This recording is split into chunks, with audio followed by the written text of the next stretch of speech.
ನಮಸ್ಕಾರ, ಕನ್ನಡಪ್ರಭ.com ನ್ಯೂಸ್ ಬುಲೆಟಿನ್ಗೆ ಸ್ವಾಗತ. Camera person Vinod Kumar ಜೊತೆ ನಾನು ವಿಶ್ವನಾಥ್ ಸಿದ್ದಪ್ಪ. ಇಂದಿನ ಪ್ರಮುಖ ಸುದ್ದಿಗಳು. ಮೂಡ ಹಗರಣ ತನಿಖೆ ಎದುರಿಸುತ್ತಿರುವ ಸಿಎಂ ಸಿದ್ದರಾಮಯ್ಯ ವಿರುದ್ಧ ಈಗ ಮತ್ತೊಂದು ಗಂಭೀರ ಆರೋಪ ಕೇಳಿಬಂದಿದೆ. ಗಣಿಗುತ್ತಿಗೆ ನವೀಕರಣ ವಿಷಯದಲ್ಲಿ ಸಿಎಂ 500 ಕೋಟಿ ರೂಪಾಯಿ ಕಿಕ್ ಬ್ಯಾಕ್ ಪಡೆದಿದ್ದಾರೆ ಎಂದು ಆರೋಪಿಸಿರುವ ಸಾಮಾಜಿಕ ಕಾರ್ಯಕರ್ತ ರಾಮಮೂರ್ತಿ ಗೌಡ ರಾಜ್ಯಪಾಲ ತಾವರ್ಚಂದ್ ಗೆಹ್ಲೋಟ್ ಅವರಿಗೆ ಪತ್ರ ಬರೆದಿದ್ದು, ಸಿಎಂ ಕಿಕ್ ಬ್ಯಾಕ್ ಪಡೆದಿರುವ ಆರೋಪದ ಬಗ್ಗೆ ತನಿಖೆ ನಡೆಸಲು ಪ್ರಾಸಿಕ್ಯೂಷನ್ಗೆ ಅನುಮತಿ ನೀಡಬೇಕು ಎಂದು ಮನವಿ ಮಾಡಿದ್ದಾರೆ. 2015ರಲ್ಲಿ ಮುಖ್ಯಮಂತ್ರಿಯಾಗಿದ್ದ ಸಂದರ್ಭದಲ್ಲಿ ಸಿದ್ದರಾಮಯ್ಯ 8 ಗಣಿ ಗುತ್ತಿಗೆ ನವೀಕರಣ ಮಾಡಿದ್ದರು. ಹಗರಣದಲ್ಲಿ ತನಿಖೆ ಎದುರಿಸುತ್ತಿರುವ ಗಣಿ ಕಂಪನಿಗಳ ಲೈಸೆನ್ಸ್ ಕೂಡ ನವೀಕರಣ ಮಾಡಲಾಗಿತ್ತು.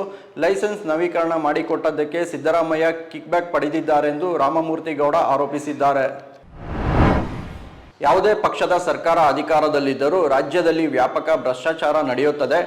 ಭ್ರಷ್ಟಾಚಾರದಲ್ಲಿ ಕರ್ನಾಟಕವೇ ನಂಬರ್ 1 ಆಗಿದೆ ಎಂದು ಸಿಎಂ ಸಿದ್ದರಾಮಯ್ಯ ಆರ್ಥಿಕ ಸಲಹೆಗಾರರು ಆಗಿರುವ ಯಲಬುರ್ಗಾ ಶಾಸಕ ಬಸವರಾಜ ರಾಯರೆಡ್ಡಿ ಹೇಳಿದ್ದಾರೆ ಎನ್ನಲಾಗಿರುವ ಹೇಳಿಕೆ ಇದೀಗ ರಾಜ್ಯ ರಾಜಕಾರಣದಲ್ಲಿ ಕೋಲಾಹಲಕ್ಕೆ ಕಾರಣವಾಗಿದೆ. ಸಭೆಯೊಂದರಲ್ಲಿ ಮಾತನಾಡಿದ್ದ ಅವರು, ಭ್ರಷ್ಟಾಚಾರ ವ್ಯಾಪಕವಾಗಿರುವುದರಿಂದಲೇ ಗುಣಮಟ್ಟದ ಅಭಿವೃದ್ಧಿ ಕೆಲಸಗಳು ಆಗುತ್ತಿಲ್ಲ.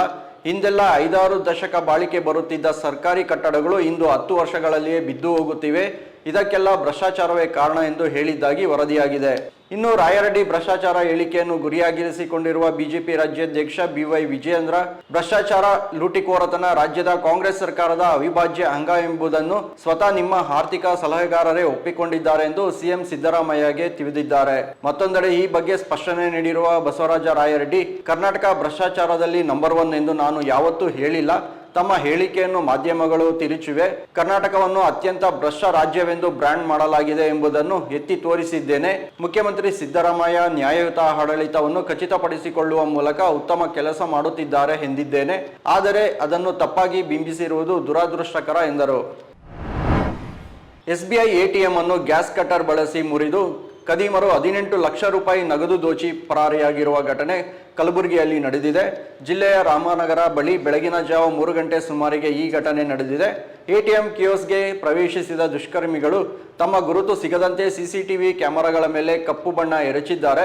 ನಂತರ 2 ATMಗಳಲ್ಲಿ ಒಂದನ್ನು ಗ್ಯಾಸ್ ಕಟರ್ ಬಳಸಿ ಮುರಿದು ಹಣದೊಂದಿಗೆ ಪರಾರಿಯಾಗಿದ್ದಾರೆ. ದರೋಡೆಗೆ ಸಂಬಂಧ ಪೊಲೀಸರು ತನಿಖೆ ಚುರುಕುಗೊಳಿಸಿದ್ದು, ATMನ ಸುತ್ತಮುತ್ತಲಿನ CCTV ಕ್ಯಾಮೆರಾಗಳ ದೃಶ್ಯಾವಳಿಗಳನ್ನು ಪರಿಶೀಲಿಸುತ್ತಿದ್ದಾರೆ. ಭದ್ರತೆ ಇಲ್ಲದ ಕಾರಣ ದುಷ್ಕರ್ಮಿಗಳು ಸುಲಭವಾಗಿ ATM ದರೋಡೆ ಮಾಡಿದ್ದಾರೆ ಎಂದು ಪೊಲೀಸರು ತಿಳಿಸಿದ್ದಾರೆ. ಬೇಸಿಗೆಯಲ್ಲಿ ಜನರು ನೀರಿಗಾಗಿ ಪರದಾಡುತ್ತಿದ್ದರೆ ಈ ನಡುವೆ BWSSB ನಿರೀಕ್ಷೆಯಂತೆ ನೀರಿನ ದರ ಹೆಚ್ಚಳ ಮಾಡುವುದನ್ನು ಸ್ಪಷ್ಟಪಡಿಸಿದೆ. ದರ ಹೆಚ್ಚಳ ಬಗ್ಗೆ ಮಾತನಾಡಿದ BWSSB ಅಧ್ಯಕ್ಷ ರಾಮ್ ಪ್ರಸಾದ್ ಮನೋಹರ್, ಗೃಹ ಬಳಕೆ ಕನೆಕ್ಷನ್ ಲೀಟರ್ಗೆ ಗರಿಷ್ಠ 1 ಪೈಸೆ ಹೆಚ್ಚಾಗಲಿದೆ ಎಂದು ತಿಳಿಸಿದ್ದಾರೆ. ಬೆಲೆ ಏರಿಕೆಯ ಪರಿಣಾಮವಾಗಿ ಒಟ್ಟಾರೆಯಾಗಿ ಗೃಹ ಬಳಕೆದಾರರಿಗೆ ತಿಂಗಳಿಗೆ 20 ರಿಂದ 30 ರೂಪಾಯಿ ಹೆಚ್ಚುವರಿ ಹೊರೆಯಾಗುವ ಸಾಧ್ಯತೆ ಇದೆ.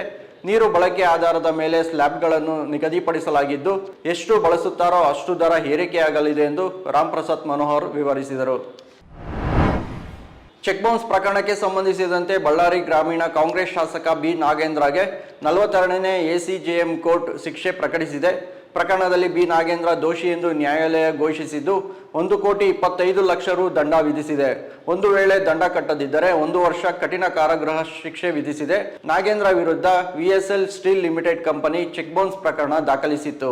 ಇವು ಇಂದಿನ ಪ್ರಮುಖ ಸುದ್ದಿಗಳು. ವಿವರವಾದ ಸುದ್ದಿಗಳಿಗಾಗಿ ಕನ್ನಡಪ್ರಭ.com ನೋಡಿ. ನಮಸ್ಕಾರ.